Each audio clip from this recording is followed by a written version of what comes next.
ಚಿಂತು ತಿಂದು ತಿಂದು ಆರೋಗ್ಯ ಹೇಗೆ ಉಂಟು?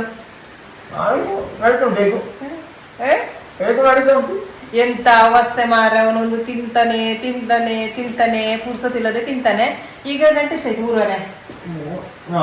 3:30 ಗಂಟೆ. ಈಗ ಮಧ್ಯಾಹ್ನ 1:45 ನಾವು ಬಿರಿಯಾನಿ ಎಲ್ಲ ತಿಂದು ಬಂದು, ನಾನು ಊಟ ಮಾಡಿದ ಅವನು ಬಿರಿಯಾನಿ ತಿಂದದಾಯ್ತಾ. ಮನೆಗೆ ಬಂದು ಎತ್ತುವಾಗಿ 1 ಪ್ಯಾಕ್ ಖಾಲಿ ಮಾಡಿದ್ದಾನೆ.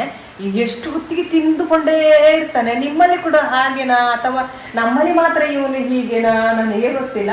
ಅವನು ಹೇಳುದು ಇದು ತಿಂತಾನೆ ಕತ್ತಲಾಗ ಹೇಳುದು ನಂಗೆ ಯಾಕೋ ಊಟನೇ ಬೇಡ ಅಂತ ಆಗ್ತಾ ಉಂಟು ಅಂತ ಹೇಳ್ಕೊಂಡು.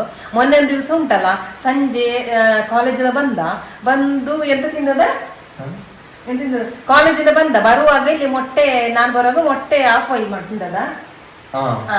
2 ಮೊಟ್ಟೆಯನ್ನು ಆಫ್ ಆಯಿಲ್ ಮಾಡಿ ತಿಂದ. ಅದಾದ ನಂತರ ನಾನು ಬರುವಾಗ 20 ರೂಪಾಯಿದು 1 ಪ್ಯಾಕೆಟ್ ಮತ್ತೆ 10 ರೂಪಾಯಿದು 2 ಪ್ಯಾಕೆಟ್ ಲೇಸ್ ತೆಕೊಂಡು, 40 ರೂಪಾಯಿದು 2 ಲೇಸ್ ತೆಕೊಂಡು ಬಂದಿದೆ. ಇವನ್ನುಂಟಲ್ಲ ಮೊಟ್ಟೆ ತಿಂದು ಬಂದು ಆ 20 ರೂಪಾಯಿ ಸಾಕು ಮಾರ, ಸಾಯ್ಬೇಡ ಇನ್ನು ನೀನು ತಿಂದು 20 ರೂಪಾಯಿದು 1 ಪ್ಯಾಕೆಟ್ ಲೇಸ್ ತಿಂದ ಆಯ್ತಾ. ಲೇಸ್ ತಿಂದುಕೊಂಡು ಹೇಳ್ತಾನೆ ಇದನ್ನು ಜಾಸ್ತಿ ತಿನ್ಲಿಕ್ಕೆ ಆಗುದಿಲ್ಲ, ಬೊಡದ್ದೋಗ್ತದೆ ಅಂತ ಹೇಳಿಕೊಂಡು. ಹಾಗೆ ಹೇಳಿ ಒಳಗೆ ಹೋಗಿ ಹೊರಗೆ ಬರುವಾಗ ಉಂಟಲ್ಲ ಮತ್ತೆ 2 ಪ್ಯಾಕೆಟ್ ಕೂಡ ಖಾಲಿ. 40 ರೂಪಾಯಿದು ಇದು ಲೇಸು ತಿಂದ. ಅದಾದ ಮೇಲೆ ಸ್ವಲ್ಪ ಹೊತ್ತಲ್ಲಿ ನಾನು ಮಾವಿನಕಾಯಿ, ಒಂದು ಇಷ್ಟು ದೊಡ್ಡ ಮಾವಿನಕಾಯಿ ಇತ್ತು, ಮಾವಿನಕಾಯಿ ಹಣ್ಣಾಗಿತ್ತು, ಅದನ್ನು ನಾನು ಕಟ್ ಮಾಡಿಕೊಂಡು ಬಂದು ಇಟ್ಟೆ. ಒಂದು ಮಾವಿನಕಾಯಿಯ 2 ಏನೋ ಗೊತ್ತಿಲ್ಲ, 2 ಮಾವಿನಕಾಯಿಯನ್ನು ನಾನು ತಿನ್ಬೇಡ ಮಾರಾಯ ಕಟ್ ಮಾಡಿ ತೆಕೊಂಡು ಬಂದು ಇಟ್ಟು ಅದನ್ನು ಸಾರಿ ಕೂತ್ಕೊಂಡು ತಿಂದಾಯ್ತಾಯ್ತಾ. ಅದನ್ನು ತಿಂದು ಸ್ವಲ್ಪ ಹೊತ್ತಾಗುವಾಗ ಒಳಗೆ ಹೋಗಿ ಎಂತ ತಿಂತಿದ್ದನೇನು ದಿಲ್ಖುಷ್.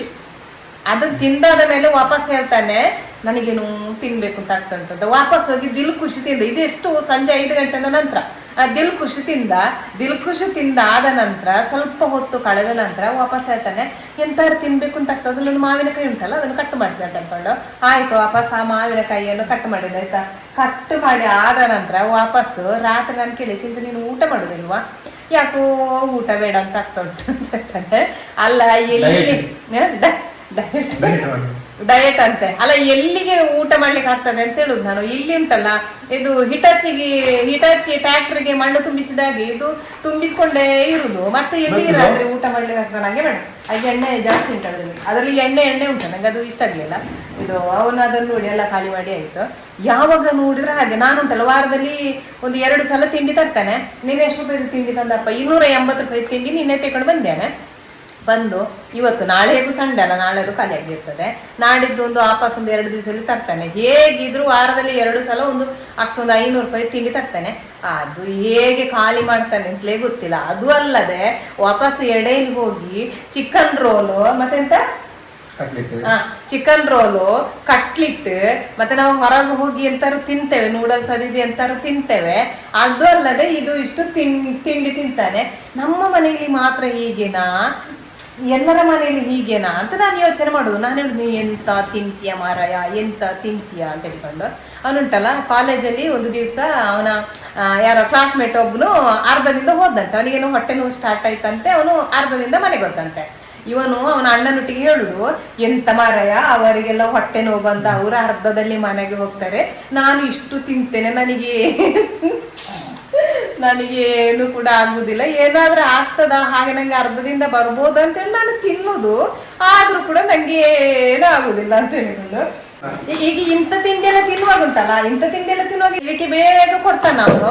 ಅದೇ ಚಿಕನ್ ಏನಾದ್ರು ಮಾಡಿದ್ರೆ ಉಂಟಲ್ಲ, ಜಗಳನೆ ಚಿಕನ್ ಏನಾದ್ರು ಮಾಡಿದ್ರೆ ಇದು ಹತ್ತಿರ ಬರುವಾಗ ಅದಕ್ಕೆ ಬೈಗಳು ಅಂತ. ಎಷ್ಟು ಸಾವು ತಿಂತದಿದು, ನನಗೆ ಕೊಟ್ಟು ಸಾಕಾಯ್ತು,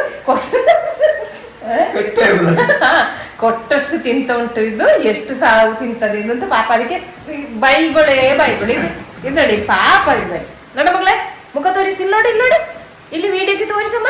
ಅಯ್ಯೋ ಬಂಗಾರ ಗಟ್ಟಿದು ಅಂದಲ್ಲ.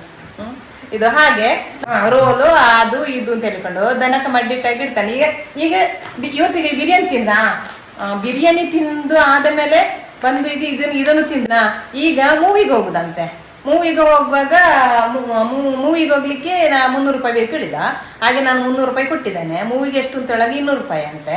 ಅದಾದ್ದು 100 ರೂಪಾಯಿ ಅದು ತಿನ್ಲಿಕ್ಕಂತೆ. ವಾಪಸ್ ಇನ್ನು ರಾತ್ರಿ ಬಂದು ಚಿಕನ್ ಏನಾದ್ರು ತಂದ್ರೆ ರಾತ್ರಿ ಪುನಃ ಒಂದು ಊಟನೂ ಮಾಡ್ತಾನೆ. ನಮ್ಮಲ್ಲಿ ಮಾತ್ರ ಇವನು ಹೀಗೆ ತಿಂತಾನ ಅಥವಾ ನಿಮ್ಮ ಮನೆಯ ಮಕ್ಕಳು ಕೂಡ ಹೀಗೇನೆ ತಿಂತಾರ? ಕಮೆಂಟ್ ಮಾಡಿ ಆಯ್ತಾ.